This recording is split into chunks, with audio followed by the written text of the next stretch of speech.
Okay, so we've had another great day of demonstrations and so much information. I know it's going to keep us busy for months. And tonight, our speaker won't disappoint. We have a very special guest tonight who will present valuable information on how to market and sell your art online. Carol Edlund, aka Artsy Shark. She has a background as a self-employed artist, an art business writer, a speaker, and a consultant, bringing 35 years of experience in the industry to her work with creative entrepreneurs. She is the founder of the top 10 blog, Artsy Shark, and has authored 8 courses on art marketing, pricing, sales strategy, and other topics. Carolyn has presented more than 60 live art business workshops throughout the US and abroad, and has an active private consulting practice. So sit back, take notes, and learn the secrets to selling your work online. Let's welcome Carolyn Edlund. Hey, Diane, thank you. It's really great to be here. Thanks so much for the invitation. It's just a pleasure to work with your group. I don't know whether anyone who is attending today remembers about 4 or 5 years ago, I actually spoke live, and it was over on the East Coast. So it was a pleasure then, and now it's great to be with you virtually. Of course, we do many things virtually these days. So what I've done is I've prepared a PowerPoint presentation. I'm going to share my screen, and we'll go through that today.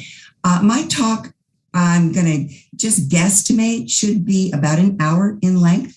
And I'm happy to take questions after the presentation is over. So there's a lot of information here, and I think it's being recorded, so you can refer back to it later, and maybe Diane can give you some details on that after the presentation. But let's get started. So I'm going to share my screen here.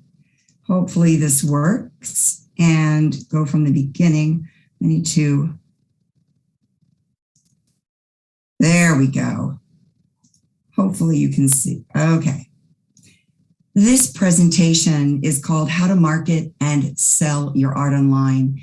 And I've got to say that, I've been in this industry for many, many years. I spent 20 years as an artist, but these are some of the hottest topics around.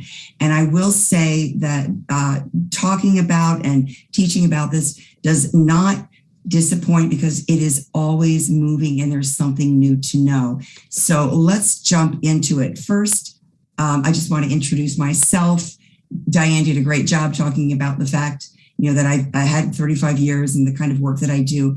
I actually started out as an artist myself. I have an art degree. I do not have a business degree. I learned it through kind of the making a million mistakes. So it came to me as an experience. I was a ceramic artist. I've been working with artists in all mediums for many years, though. And I have to say that I love what I do. I love the business of art. And I truly hope that you'll gain a lot from this presentation this evening. The first topic that I want to address is just the market itself. And not only is it changing, but that change is accelerating. And the causes are technology and coronavirus. Now, let me just jump into this a little bit, because if you've been around for a while, particularly if you're an artist who's been in business and you've changed the way that you do business, you've seen all of this happen. Now, I have been making art since I graduated college in 1980. So way back in the day before the internet, when we had to send in slides that were in little cardboard, had little cardboard corners, and you would send them in hoping to get juried into a show or accepted into an exhibition. And there were plenty of gatekeepers out there. They would either allow you in or they would say no. And so you were constantly, trying to get into the market. That has vastly changed. The technology is the leading edge here. I remember back in 1995, I had my own art website. Now that's pretty early on. I actually met a guy at a cocktail party who was getting involved in the internet back when people were just starting to get computers. And in 1995, when I set up my first website, it had some photos of my work. I was a ceramic jewelry artist, had some photos of my work, and it literally had a page on my website where you could print out that page, fill it out, just by hand, and fax it to me with your credit card.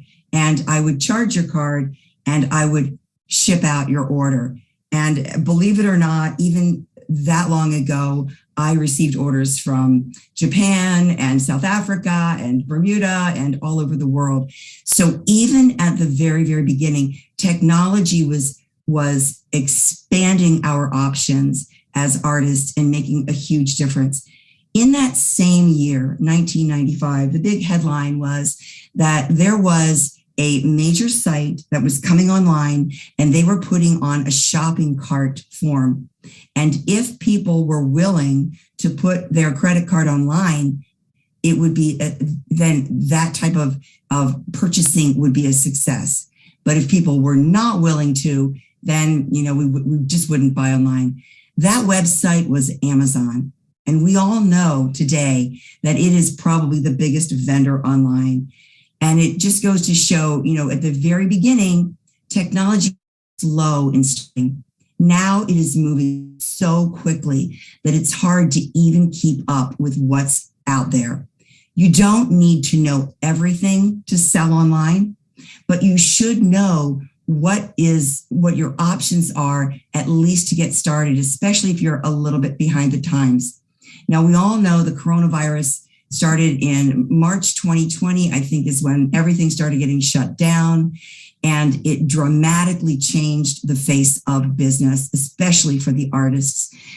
Shows and exhibitions and galleries were closed. We were locked down. Nobody could sell. And everyone rushed to go online. And it just put everything on steroids. So that's where we're dealing with it today. In fact, one of the reasons that we're having this online event right now is because Zoom had to get up and running really fast, and a lot of providers had to move quickly to allow events to go online. And I really believe that it's here to stay. I love in-person events, but we know that the internet is the face of the future, and there's some very exciting things I'm going to talk about today. So let's move on a little bit and just look at some of the difference that online selling has made in the industry. If you're familiar with the Hiscox online art trade report, you can access it free. Hiscox is actually an insurance company, and they're very involved in the art market and insurance for art.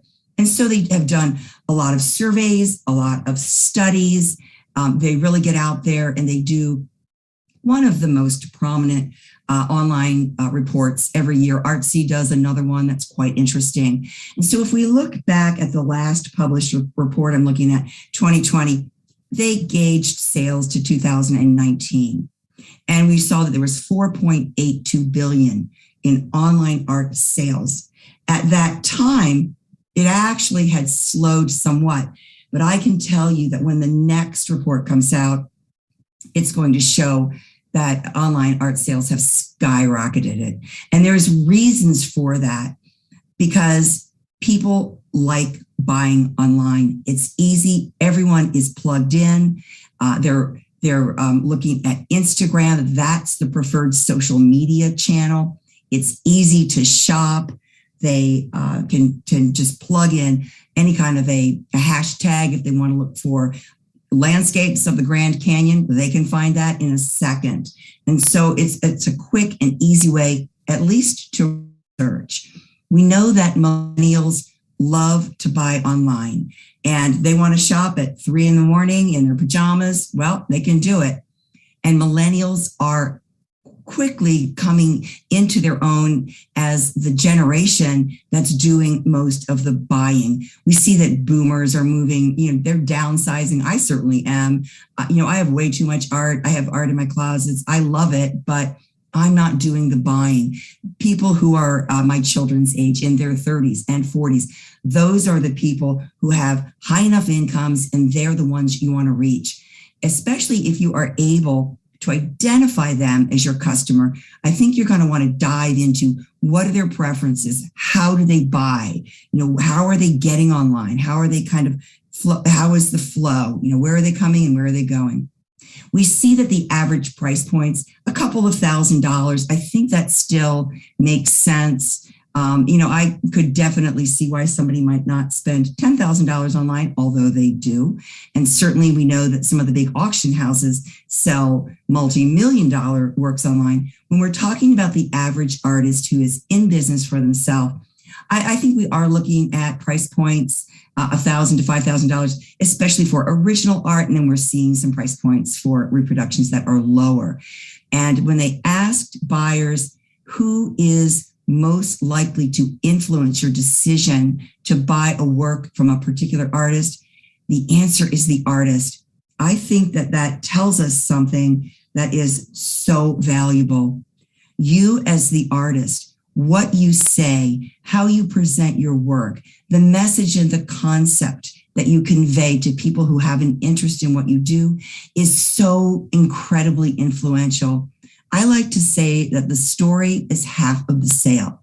So if that's something that you haven't put a lot of thought into, it might be something to look at next. How can I talk about my work? What am I doing online to share my story, my work, and connect emotionally with that buyer, because that's what they're craving. So we know online is, that's the place to be these days. I want to dive into sales channels next.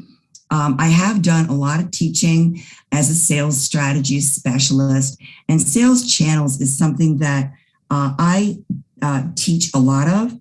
There are many different channels. The ones that I'm going to talk about today are pretty much in person and online. As artists who been in business for a while, especially people who've been out there at shows and fairs, at exhibitions, at studio sales, any place when you're in person, that really is the gold standard. There's no replication of shaking someone's hand, looking them in the eye, speaking with them personally, having that intimate conversation, or even having them into your studio and having them join you for cocktails or something like that in an intimate or a social setting.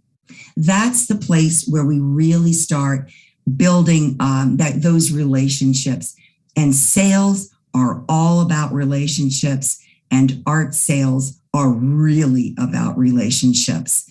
It's not that one-off sale that somebody's going to walk into your studio and just buy something off the wall. It can happen, but that's typically not how sales actually happen.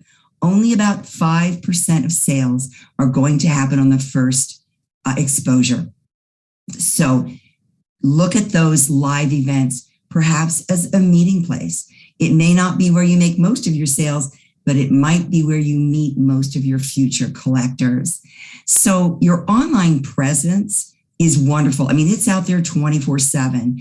I like to look at it as an ancillary channel that complements your in-person efforts. When we look at selling in a dual hybrid way, we can see that those online sales support what's already been happening live, that they remain consistently online, available all of the time. They can be someplace that you send a customer that you met in person, and that might be where you close the sale. So it's a wonderful complement to the way that you're selling online. And I'd love to see, every artist here make the most of both halves of that hybrid approach. So when we're looking specifically at online sales, I want to jump into where you're actually going to be selling online, because there are many different options. Let's take a look at some third-party platforms. Now, that is one option. And I'm also going to be talking about your own art website, and that will be the focus of today's presentation. So we're going to be looking at these two options. There are either or. It could certainly be on both, but there are benefits and there are drawbacks. So I want to jump into that. We're going to take a look first at third-party sales platforms. You may know some of these places. These are all different business models. There are different ways to sell. There are different audiences who come to these different platforms. If you want to get a really complete listing with links and descriptions and updated categories and so forth, feel free to go to my directory of 250 plus places to sell art online. And you can do that at wheretosellart.com. That URL is at the bottom of this page. Now, some of the different categories in that directory and some of the different places that you can sell, it's going to depend on either what you make, how you want to sell your work, who your audience is, and that's going to really direct you to the correct choice. Online galleries are great for retail sales. You're going to know Saatchi Art, Artful Home. These are places that are more of the art gallery look. Typically, they take a commission and they have many artists on their platforms, and it's more of just a fine art look. You've got marketplace sites. Etsy is a perfect example of that. You're going to have all kinds of different mediums. It's a little bit more of a casual place. They may have different ways to sell, and I'll go into a little bit of that as I talk about the benefits, the features and the benefits of these platforms. But they're all going to charge a little bit different ways. Some have a monthly fee, some have a commission percentage, and so forth. So marketplaces as well. Print on demand. I'm going to dive into this subject a little bit later in my presentation. Some of you may be doing this already. They give you options to expand your product offering, and it's a way to reach a new audience, possibly a new set of price points as well. If you sell to the trade, then you might want to look at some of the online portals that are available for that. For example, if you're a watercolorist, but you also do surface design, or your work is perfect for licensing, you might get involved with artlicensingshow.com, which has a trade firewall. You can only get in there and look at portfolios if you're a verified buyer or rather a licensee. And then that's a place for artists and their buyers to meet each other on that site. Indie Walls caters to the interior design trade. Indie Me, and there are other sites as well that cater to the wholesale marketplace. And that's a whole different type of customer where you're selling directly to retail stores and they're marking up to retail to sell to the public. So depending on your business model, you might make a different choice. But I'm going to kind of make the assumption here that we're mostly retailing or perhaps selling through galleries. Auction sites can be a wonderful option if you want to put your work up for auction, put a reserve price on it, sell it to the highest bidder. That certainly they become very exciting places with a lot of sense of urgency there. Commission sites can be wonderful as well. And some sites really cater to the type of customer that is looking for something special. Custom made, for example, you can go there and have a custom made engagement ring, a custom made dining room table, or a custom made portrait. So you may find that checking into that as an artist who's a seller on one of those sites could be a good fit for you. Referral sites, these are sites that show lots of art. They don't sell art, but they actually link back to the artist's own website, which is where you can close the sale. Then there are some talent search. They're looking for people who will do gigs, for example, and you can certainly check some of those out. And then NFT marketplaces are new. I'm going to get into a little bit of crypto art sales at the very end of this presentation. I don't know whether this audience is particularly involved there, but I'm not going to guess that you aren't either. In fact, earlier today, I was speaking with an acrylic painter, and she does a lot of landscapes. And I said, well, you could sell some digital art as NFTs. And she said, oh, yes, I'm very interested in that. So we'll get into that a little bit, but we're going to stick with some of the more traditional ways to sell. Let's dive down into those third-party platforms. I want to look at them, kind of take an overall look at what's good about them and what may be some drawbacks. First of all, one of their big benefits is they already exist and people know about them. And they've got functionality built in. So you can go on Etsy. That's a really good example because most people know about it. They have a template site there. They say upload here. Here's write your description there. Put your price over here. You kind of just plug it in. It's very much a drag and drop or a template site. Super easy to use. You don't need to be tech savvy. So that makes it easy for anyone to get started. And certainly people have. And as I mentioned, they're really well known. They have tons of SEO, lots and lots of traffic. People might think, oh, I'll just go to Etsy. I'll just shop for my holiday gifts. So they've got the search going into that. They do tons of advertising. So they're already up and running. Of course, the challenge is to get found on one of those sites. They may have 100,000 artists there.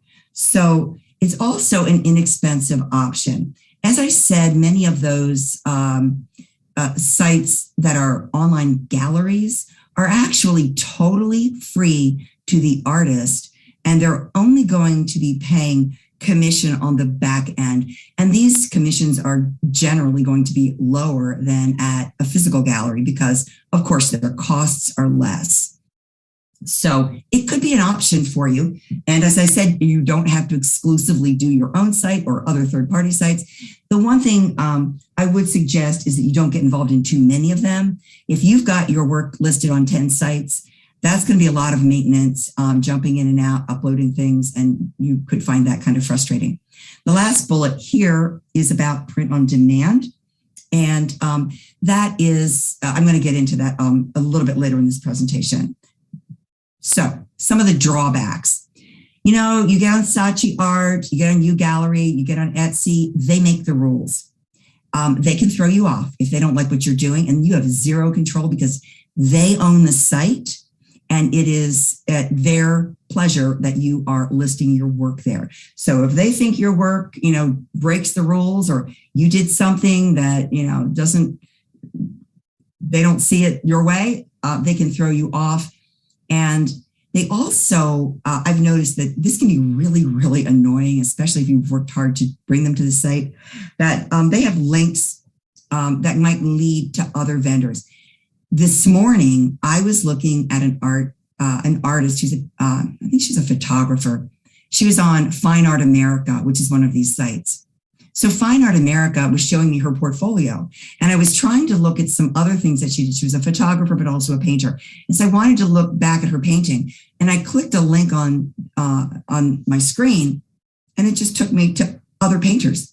I couldn't even find her. It led me into a different category, trying to push me to other artists. And that can be quite annoying if you want people to look at your art and you've brought them to your link, and they're wandering away just because of the functionality there. You also don't have any control over the look and feel. That's going to be the user experience. You'll notice that Etsy looks a certain way. If you don't like it, you may want to look elsewhere.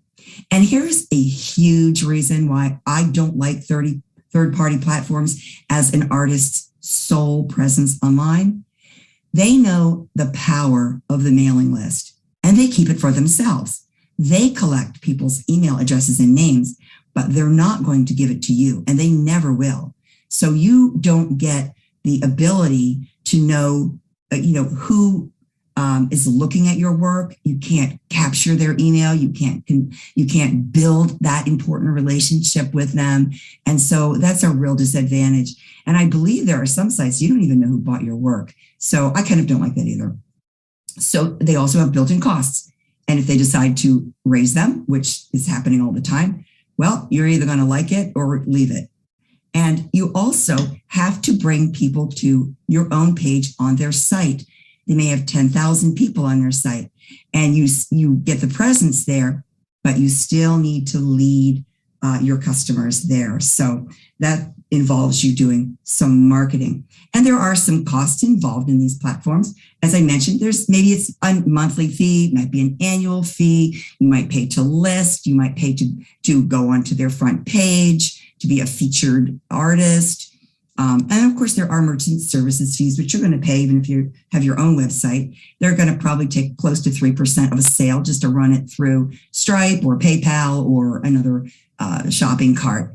Or there may be sales commissions if you have that type of gallery relationship with them. So lastly, as far as the third-party sites, I want to talk about print on demand. Now, I've alluded to this a couple of times. And this is a type of selling which many artists love, and other artists do not want to do this at all. So it's an option. That's one good thing is these are all options. You know, you can do this or you can do that. It's up to you. What I love about artists being in business today is you have so many different options. You have a bigger audience than ever before. It's global. You expand your product line in your price range. If you want to put your watercolors on a pillow, there you go. And this is another stream of income that you can bring into your business. So this is a great time to be in business. Of course, there's a lot of competition out there, but knowing what your options are will allow you to make it work most effectively for you. So the print on demand, what it is there are products that these vendors will print on. And it could be wall decor. It could be a giclée on canvas. It could be a pillow or a cell phone case or clothing or a tote bag or a shower curtain. I mean, there's really an endless list. There's shoes, there's lots and lots of different products which could have your designs on them. And your work might be perfect. Your art also might be perfect for some of them and really not work well on others. So you're going to want to look around. There's a lot of different providers for print on demand. If you want to look at the list, you can jump back into that wheretosellart.com and check it out. And that's under the print on demand category. A lot of the template websites will integrate. So for example, if you build on Shopify, they seamlessly integrate with Printful, which is their print on demand provider partner. And so what happens is somebody orders a pillow from your website and you might receive an email that there was an order placed, but Printful is going to also receive that order and they're going to fulfill it. Print on demand is a technology which started with variable data printing years ago, which means that we don't need to do long runs anymore. You can just print a one-off and it's just as easy today. So these are mock-ups that you're looking at here. This is Society 6, which is one of the providers. And these are just samples, but they're not actually made yet. And the beauty of print on demand is that the product is not even created until the order is placed, which means no holding inventory, no upfront costs, and you probably can get into this for $0 down. You can upload your images, they will do the printing, they will provide customer service, they will fulfill and ship the order, they will handle returns, and so it becomes really easy for the artist if you want to branch out into products like this. And so it used to be that artists would just get royalties because technically this is a licensing arrangement. It used to be that you'd get 15% or something like that. These days, quite often you can set your own retail price and you can determine your own profit margin. But keep in mind that he who does the work makes the money. And if the artist is only uploading their images and all of the printing and the fulfillment and the cost of materials is borne by the printer and the provider, they're going to make the lion's share of the money from every sale, of course, because they have more invested and they're doing all this work. So it will not make you rich going with print on demand. I don't know anybody making a living doing this, but there could be, maybe there are some people who know how to do it. But as far as income as an artist online, to me, it's a side stream of income. If it's something that's right for you, go for it. If you have no interest in it at all, forget it and move on and maybe just sell what you want to sell. Keep in mind that if you are an artist who sells originals and you only want to get into doing maybe some reproductions, print on demand can fulfill that need as well. So if you only want wall art, you can get print on demand providers that will print on many different substrates. So paper, canvas, aluminum, other products. It could work for you. That might be something that you want to look into. Now, let's dive into your own art website. If you're a serious working artist and you are, really want to give professional presentation, I really think this is the option that you're going to want to go. This would be my first pick. Again, you can be on another website as well, but I think that having your own website gives you, it gives you credibility. It gives you that professional look. People know that you're serious.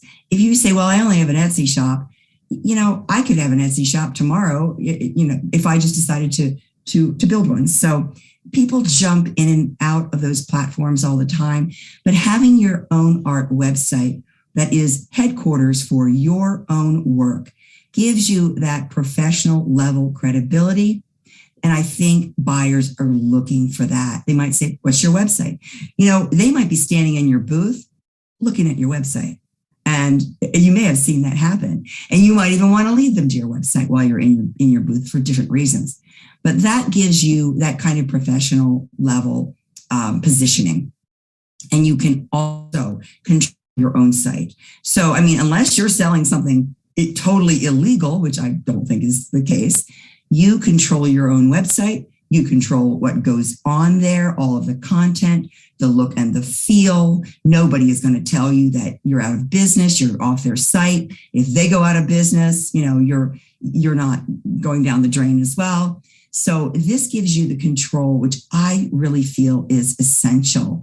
And it's going to give you the ability to brand your site and to create the experience. We call it a user experience when we're talking about website visitors, that you can, to your own heart's content. If you want people to land on your site and they're going to see this glorious video that leads them right into, incredible photos of your work in a room, hey, that's going to impress me. You can also gather their email addresses, get them to subscribe to your list. Super, super important. I know the importance of a list because in my own business, I make my living off my list. And so don't put this on the bottom of your own list of things to do. Even if you only have 5 or 10 people on your email list, get started with email marketing. It is one of the most important aspects of your marketing plan, and it will allow you to start that really tight relationship that you want to be building with the people that are looking at and considering your art. And again, last bullet here, hey, they're only going to be looking at your art. They're not going to click over there and say, oh, a quilt, and then they're off and running somewhere else that you don't want them to be. That to me is just so frustrating. So let's look at building your own site. How do you do it? Well, back in the day, when I said I was building my site in 1995, it was pretty sad what was available. There was no such thing as a shopping cart. Websites were rudimentary, horrible looking things. Nobody would ever have a website like that today, but hey, it was new technology. We have art website providers who really specialize in creating websites for artists. Now, I've only listed 3 here, FOSO, Artspan, Art Storefronts. And I'm willing to bet that quite a few people who are on this in the audience probably are building their websites there. And this is not, the whole list. There are others. Cravado, there's certainly others. Look on the list at where to sell art, and you will find that there are art website providers that usually are templates.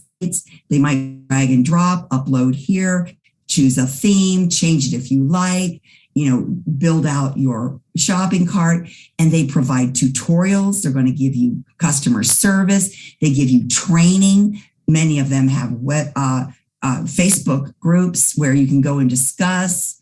It's really a ton of support, and they should be supporting you because they're asking you to pay them on a monthly basis to maintain your site there. So they're giving you, what you need to be successful there.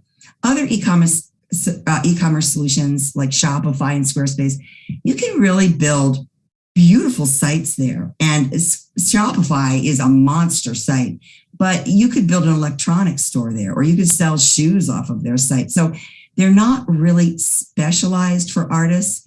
I wouldn't say not to use them, because I've seen some gorgeous, gorgeous sites on these e-commerce sites. But I really do love the art website providers who know who they serve. They are really, really careful to make sure they have every single feature that an artist would need to help them sell. So I encourage you, if you're shopping around, you're looking for someplace to build, consider all of these. Now, you certainly could do it yourself. WordPress has been around forever, at least as long as the internet's been around. And it's open source, so it is free. My own site is built on WordPress. I love it. However, you'll have to either build it yourself or get someone to do it for you. It's going to involve plugins. It's going to involve, a little bit more work. If you're tech savvy, you might really enjoy doing something like that. But you can really make a spectacular site when you make all the decisions of how to make it work. Moving on, I want to just give you some quick bullets. This is my wish list. If I were building a site, or if I were working with you on building your site, and I would say, hey, these are the most important things that you need.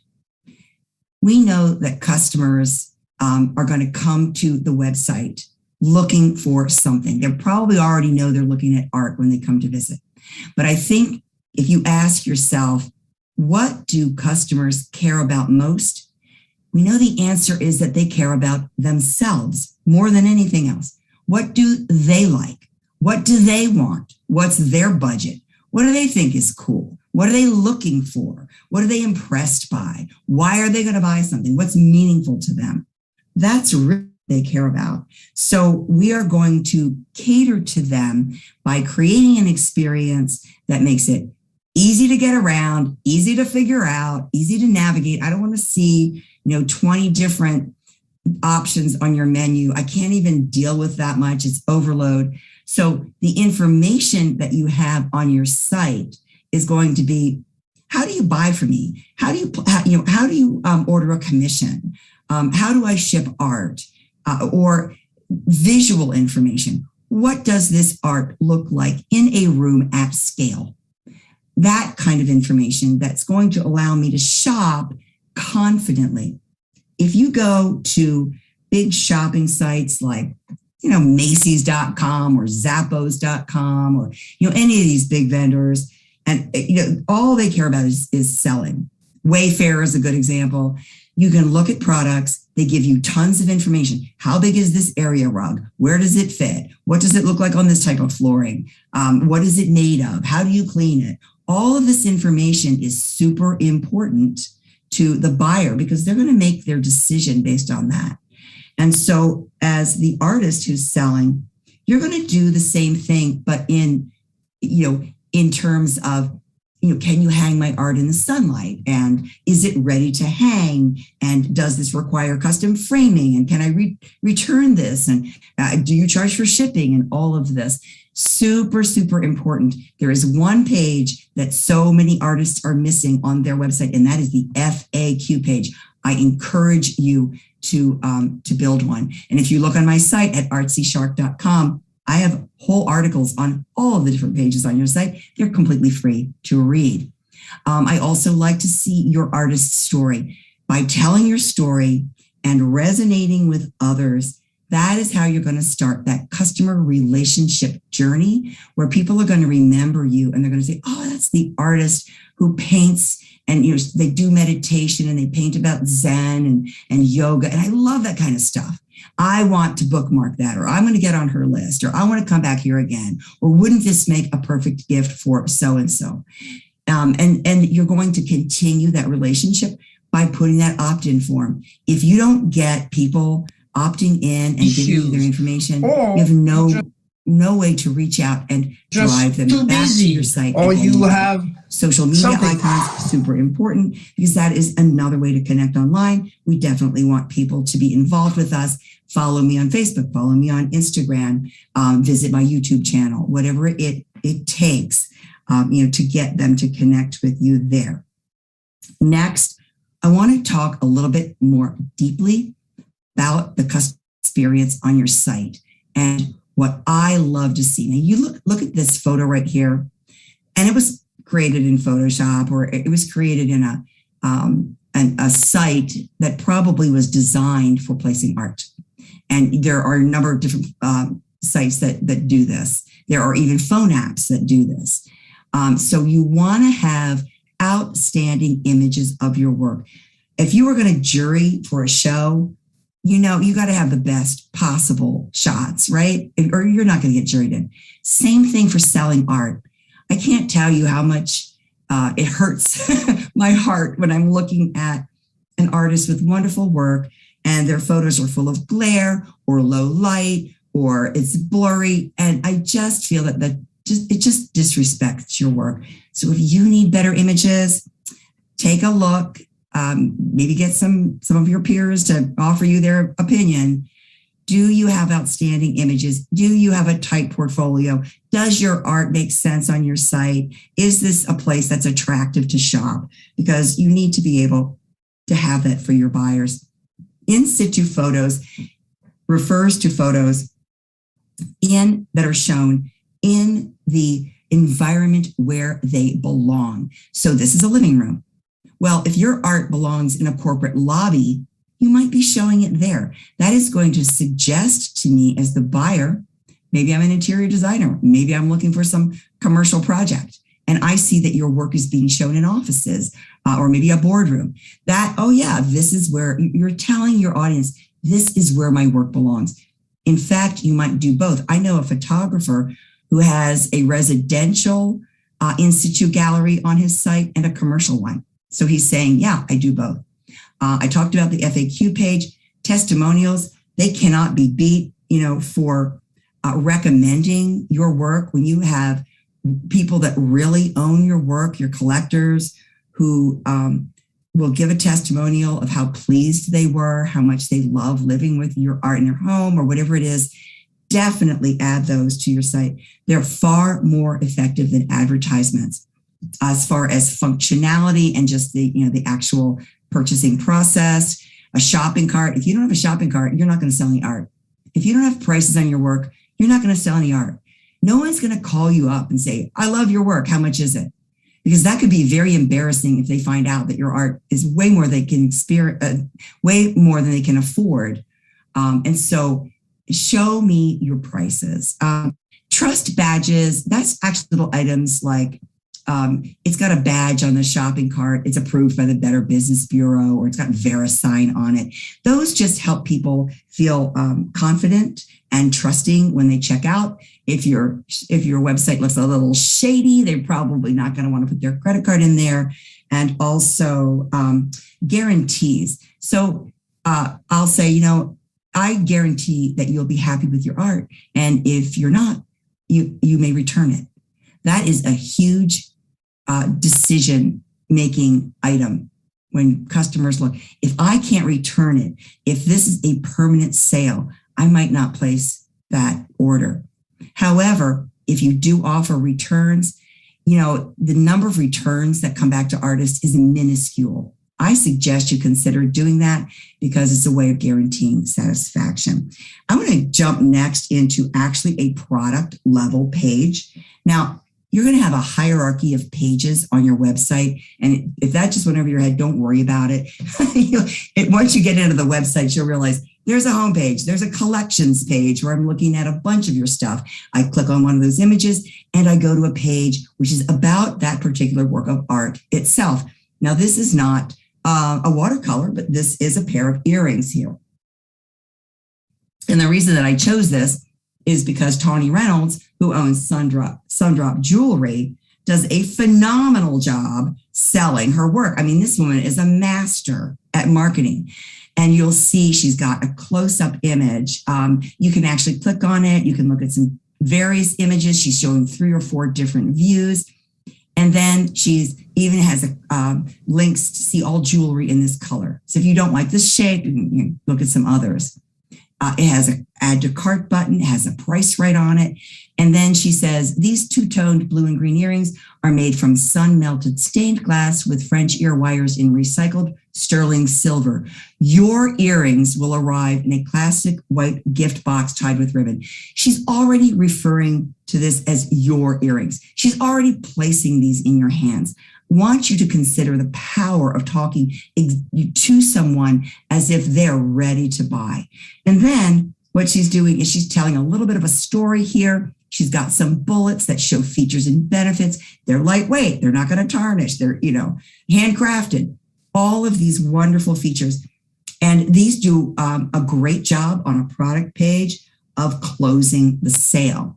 So you might want to tell the story about your art. Let people know it's ready to hang. Let people know whether, for example, you have free shipping, that kind of a thing. All of those will help that person get closer to the sale. And then I'm going to click that nice blue button, put it right in your cart. Another very important form that I talked about earlier was signing up for your email list. Again, I'm a huge fan of this, and I just happened to grab this off of a ceramic artist. I can't believe I'm blanking on her name. I know her and I can picture her right now. Of course, I'm forgetting it. She's out in Cambria, California. Patty Griffin. She has a great studio practice and she does a ton of retailing. And her pop-up says, be a studio friend. A lot of times you'll see it just say, sign up for my list. Well, why? Why should I sign up? Everybody else in the world wants me to sign up for their list as well. So she is outlining the benefits of signing up. You're going to get all of these, special previews, discounts, announcements. And she has a huge list because of it, because she really works that list. So next, I want to jump into social media a little bit, because these are other places that you can sell. We talked about the third-party sites. We talked about your own website, but you can actually directly sell on social media as well. Now, if you want to sell on Instagram, which is owned by Facebook, for example, you're going to have to build a Facebook store and just follow their instructions. They'll tell you exactly how to do it. They have tutorials online everywhere. And there are ways to sell directly in Instagram, for example. You have a picture like of these soaps that pop up. You click on it and it may say buy on Instagram. And it just takes you right through the buying process when you don't even leave the social media site. So it's very little friction to that sale. You don't have to be clicking. You can just buy it right now. So there are ways to do that. There's also an option to jump to the artist's website from Instagram or Facebook or other places, YouTube. Go directly. You're going to want to link that to a page on your website that is going to be a selling page. Maybe it's a collection page or even a product page rather than your homepage, so that people don't have to go through too much of a process. They don't get confused. And there's certainly great marketing techniques. People do a lot of videos. Videos are king on social media.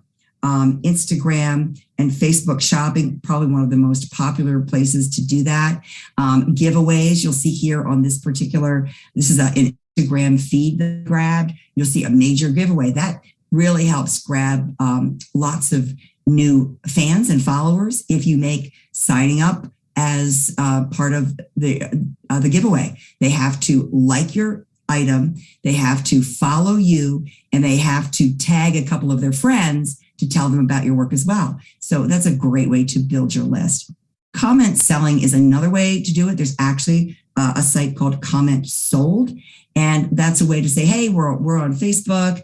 If you want to buy this, just make a note in the comments, and you can literally just jump to a shopping cart. It's kind of amazing, how many options there are. And let me talk about another one that I absolutely love. I've been doing videos about this recently, and you might want to check into this as well. And this is selling online, and this would be through social media websites with live streaming. Here is an artist right here who's selling her paintings. It looks kind of like maybe there's a self-portrait there.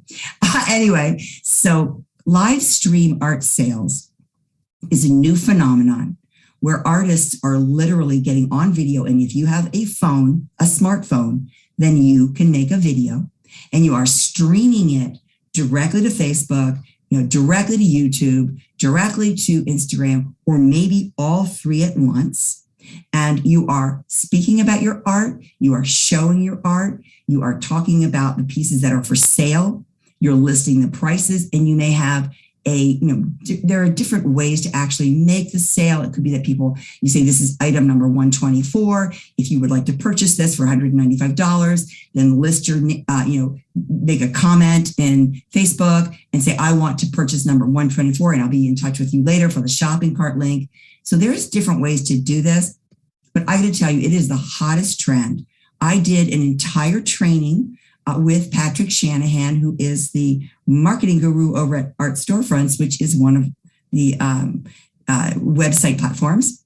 And if you look at this link, bit.ly/live stream art sales, you will go to a page on my site that has a complete training. It's totally free, and it'll get you up and running. So you'll be able to talk to everyone in the world. You can get high engagement.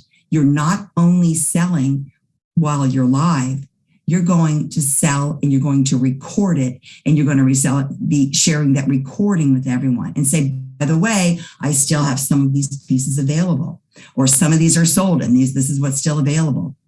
But when you're live, I'm telling you, it's like the shopping channel. Remember that? People would get on there and they'd say, oh, I've got these available for 15 minutes. And they really create that urgency to buy. And we see the same kind of phenomenon when people are selling online. So even if you are hesitant to start, even if you've never been on a video, even if I don't know if I can do this, I would encourage you to simply give it a try. Even if no one attends it, just practice. And then when you get a little more accustomed to it, start announcing, I'm going to be on Friday, 5:30 p.m. Please join me. Or come back and see my video. I still have some things available. I know an artist who, her name is Anna Maria Andrikane, and she does this every month. She has I think she calls it the Havana Happy Hour, because she runs Havana Jewelry, and she invites other artists to do it with her. So there's a group. There might be a potter, a painter, a fiber artist, something like that. And they take turns showing their work and selling.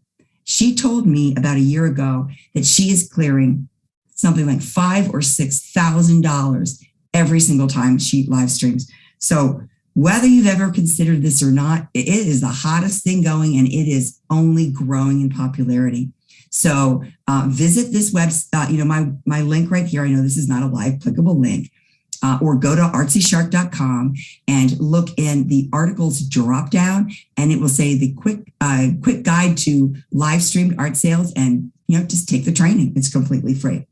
So I'm going to wrap this up. I've got just a couple more minutes here, so I'm going to just point out some takeaways that I feel are important from this presentation today. We know online art sales are never going to diminish. This is the trend. The next generation wants to shop there, and they will be your next group of customers if you continue in business.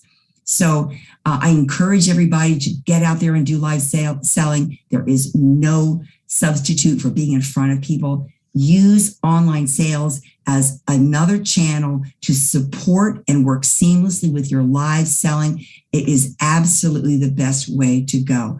Then when you do jump online, whether you've got an old creaky website from 1986, which doesn't even function, or whether you have a website that kind of doesn't work right, or you want something better, or you just want to start doing a website at all, look at the options. Do you want to get on a third-party site? Do you want to start there? Do you want to build your own site? Into it, do the research and find out. And know that if you truly want to sell online, you had better have a streamlined, well-planned, highly functional website that's going to guide people through so that they can actually understand what you have, look at your work closely, and then go through the sales process seamlessly and just click to buy. That is the way to do it. You need to market. People aren't going to just show up. You're not going to show up and search for landscape painting. Trust me. I think probably art.com has, they have the dibs on that. So you are going to need to get out there, post on social media, send out emails, take out ads if you want to. I mean, there are many, many ways to sell. Get people into your site. In fact, as Diane mentioned earlier, I've created about 8 different courses, online courses, and I have an online course going on right now called Drive Massive Traffic to Your Art Website, and that is available. You can find more about that on my website. If you're interested in that, it is going to be a 5-part course, and we're going to talk about search traffic and social traffic and local traffic and repeat traffic and referral traffic. Really, really, really great strategies for you to get people to your site. Because if they're not there, it's like having a little island out in the middle of the ocean that no one ever visits. Don't want that. We want them to your site and want them to buy. We know that relationships are the key to sales. So that's one thing that you're going to have to do after that initial contact. Are you reaching out to people who bought from you? Are you thanking them? Are you keeping them on your list? Are you sending them a Christmas card if that, is something that you do? How do they know that you really care about them? Those relationships are going to end up in repeat sales. They're going to tell other people about you. The more you can get the word out and the more people respond to you because they think you're terrific and they love what you're doing and they want to share, that really is the key to building a big audience and getting traffic in and enough eyes on your art that you can close sales that are going to keep you in business going forward. So that is my presentation today. I'm going to leave it on this slide right here, which has my links. Please visit me at artsyshark.com. I'm on Facebook, Instagram, YouTube, Twitter, all the different sites. Please visit me there. I also, YouTube channel. Okay. So at this point, I'm ready to wrap it up. I'm going to check and see, are there any questions? Yeah. So Diane, let me ask you this. Should I stop sharing and we'll just have a conversation here, or do you want me to leave this up, or what do you think is the best next step? Usually we just talk about questions. I know, like this screen that you have up, I would say everybody watching, just get out your cell phone and take a picture of this page. Excellent idea. Yeah, I do that all the time. I mean, then I have it. I love it. That's what I do when I get a parking space at the airport. Yeah, exactly. All right, so I'll give it about 10 more seconds, and then you can always just go visit Artsy Shark later. Anyway. Okay, so I'm going to stop sharing, and here we are. I'm back with you, Diane. Right. Okay. Your audience. So let's get started on some questions. Okay. Yeah, I do have some. They just popped up. One of them asked to post your link on the in the chat, but since you just had it up there, hopefully everybody took a picture. Oh, you know what? Let's do that. I'm going to just type that in,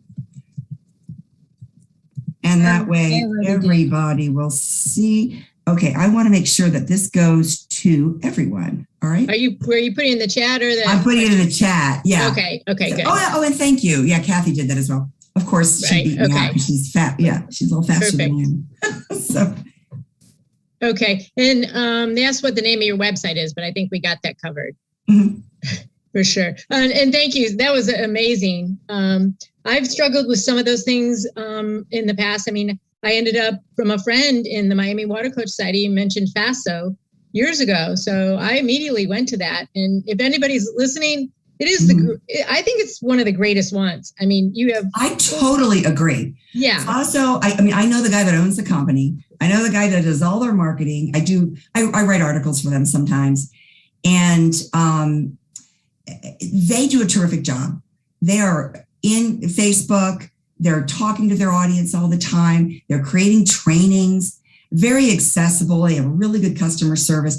Another site, Art Storefronts, is very good. They do have an upfront charge, though. I think it varies. So it's a little bit more expensive. Yeah. FASO's pretty reasonable. It's beautiful. Yeah. So that's good. I think people, if they start doing it, and I think FASO's like one of the easiest ones. I mean, it's like drag and drop, done. Right. Right. Yeah. ArtSpan is another good one. If you haven't been to ArtSpan before and you want to consider it, one of the advantages that they have is they have a marketplace on their page. So if you just want to shop or look at paintings, you might pop up there and then they'll go to your website. So everybody has a little bit different features. They're all wonderful providers. Right. Okay. Good to know. Okay. Someone wanted you to go back to the first slide. FASO. It stands for Fine Art Studio Online, FASO.com. And tell them that I sent you. That's good. Okay. Somebody asked if you build websites. I personally don't build websites. I'm an art business consultant, so I will work with artists. For example, I had a couple of consultations today. One of them was with that artist. Remember I said she wanted to do NFTs? Well, yeah. She's got a website built on Yahoo, and it looks like something out of 1986. I mean, and she needs help. It's probably not even mobile friendly. I shudder to think. But anyway, so she wants to build a site. I do have a person that I refer artists to. She does not work for me. Her name is Mallory. She's a terrific young woman who really knows what she's doing. And she knows all the back ends of all these sites. And sometimes I will work with the artist on the content, like how are we going to revise your about page? And how are we going to describe all your paintings? Like, how do you build it? And then she will put together the nuts and bolts, choose the theme, help you brand, upload your images.